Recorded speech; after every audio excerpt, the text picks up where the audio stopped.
रजब भट्ट के अब दिन थोड़े ही हैं। 10 जुलाई को वो आयशा को क्यों मिले थे? वो तो कहते थे मैंने पर्चा कराना है इसके ऊपर। वीडियो एविडेंस मौजूद है। अगर भट्ट साहब इस बात से इनकार कर दें, मैं प्रॉमिस करता हूँ मैं आज ही ये केस छोड़। रजब भट्ट कहता है जी सुट पंजा सुलह करते हैं, मुकाते हैं इस गल को। हो सकता है वो मैनेज करने की कोशिश करें। पर वो कर चुके हैं। रजब भट्ट ने आपको खरीदने की कोशिश की। कर चुके हैं। मैं हल्फन ये बात करता हूँ।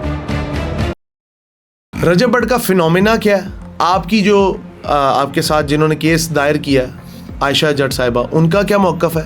ये फायरिंग वाला वाकया क्या है? और रजब भट्ट आपको भी डायरेक्टली कई बार इन्वॉल्व करने की कोशिश कर रहा है। ये सारे क्या मामला था? बहुत शुक्रिया आपका। देखें, मैं सिंपल ये कहूँगा कि तकब्बर है और किसी भी इंसान का आपने उनका मुख्तलिफ, अक्सर वो कहते हैं जी वकील साहब पर्सनल लोग हैं। सबसे पहले तो मैं आपको केस के बारे में बताऊं कि जब मैं इस केस में आया, मेरे से पहले 2 वकला इस केस में तब्दील हुए। ठीक है।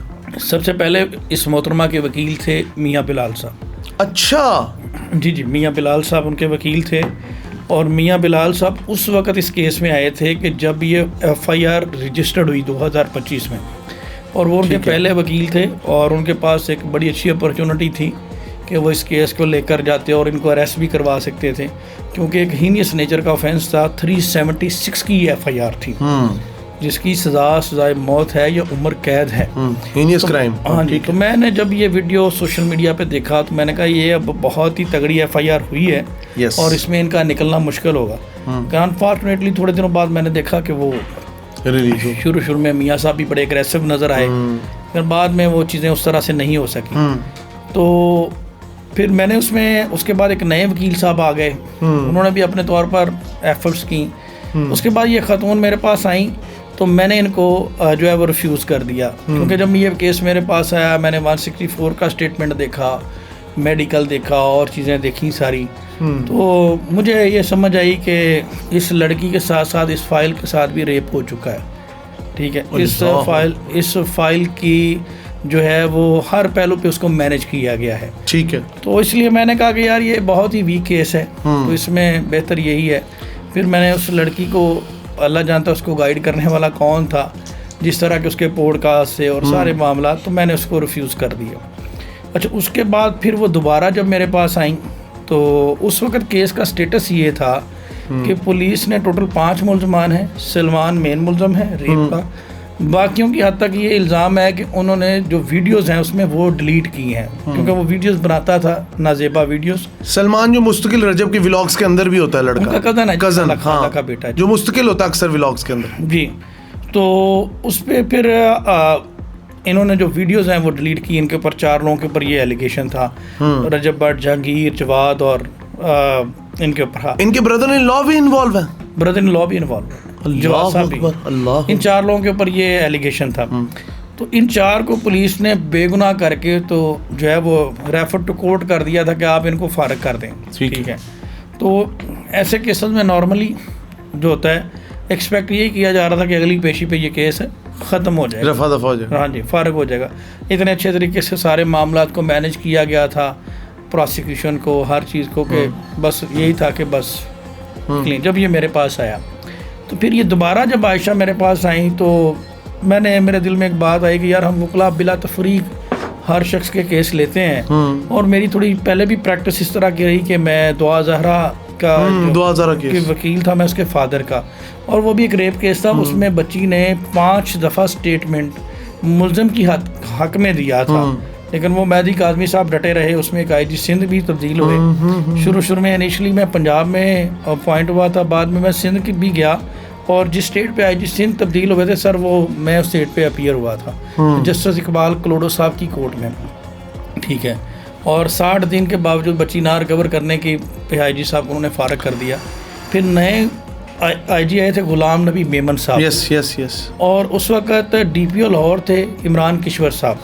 बाज़ लोग कहते हैं जी रामे साहब फेम लेने के लिए आ गए, तो मैं इनको बता दूं कि DPO इमरान किश्वर साहब से आप पूछ सकते हैं कि उन्होंने उस केस में मेरे साथ काम किया था, और उन्होंने मुझे इतना इम्प्रेस हुए कि उन्होंने मुझे एज ए ब्रदर मेरे ये अल्फाज वो इस्तेमाल करते थे, और जब भी मैं उनसे पूछता था उन्होंने कहा brother we are very close. उनके मैसेजेस मेरे साथ वो कोऑर्डिनेशन में रहे, बार उन्होंने चिश्तियाँ से वो बच्ची रिकवर करवाई। आप कह रहे हैं आपकी रिपोर्ट पे और आपके स्टैंडिंग होने पे IG बदला सिंध के अंदर 2000 केस के अंदर, ठीक है, that's what you are quoted, right?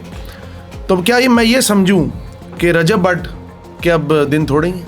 नहीं, देखें, लग तो ऐसे रहा है कि वो तो खुद को ये प्रिटेंड करते हैं कि पाकिस्तान में उनके आने से पहले लोग जो है वो झोंपड़ियों में रह रहे थे और किसी को ना फेम का पता था, ना किसी ने को गाड़ियाँ देखी थी, ना पैसा देखा था, और वो तो अपने आप को एक ना जैसे कोई गैंगस्टर होता है या जिसका वो इस तरह से शो करता है। संजय दत्त से कंपेयर करता है। हाँ, अपने आप को कभी सलमान से कंपेयर करते हैं।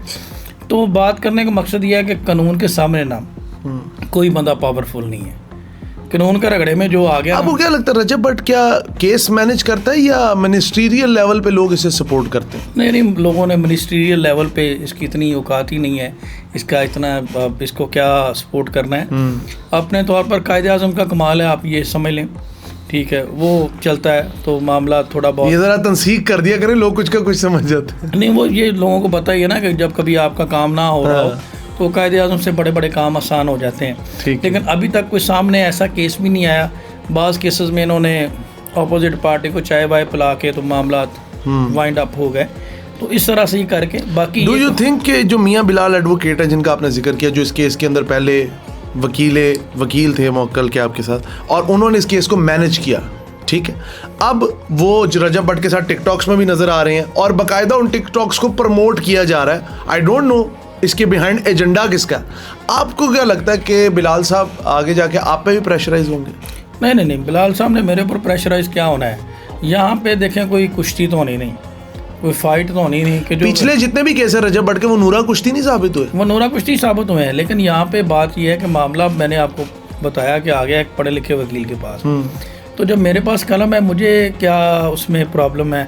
मियाँ साहब अगर उनके साथ खड़े हैं तो मियाँ साहब की अपनी क्रेडिबिलिटी के ऊपर सवाल है। Let's suppose sorry to cut you off, let's suppose Rajab offer to bribe you, हम सपोज कर लेते हैं, फ़र्ज़ कर लेते हैं फयाज रामे को रजब भट्ट कहता है जी सुट पंजा सुलह करते हैं, मुकाते हैं इस गल को, जिस तरह वो कह रहे हैं वकील साहब पर्सनल ले गए, हो सकता है वो मैनेज करने की कोशिश करें। सर्व कर चुके हैं, रजब भट्ट ने आपको ख़रीदने की कोशिश की? कर चुके हैं। मैं इंशाल्लाह इसी पॉडकास्ट में आपको कुछ एविडेंस दे के जाऊँगा, मैं आपको सुना के जाऊँगा। मैं हल्फन ये बात करता हूँ, मैं इनको सुना के जाऊँगा।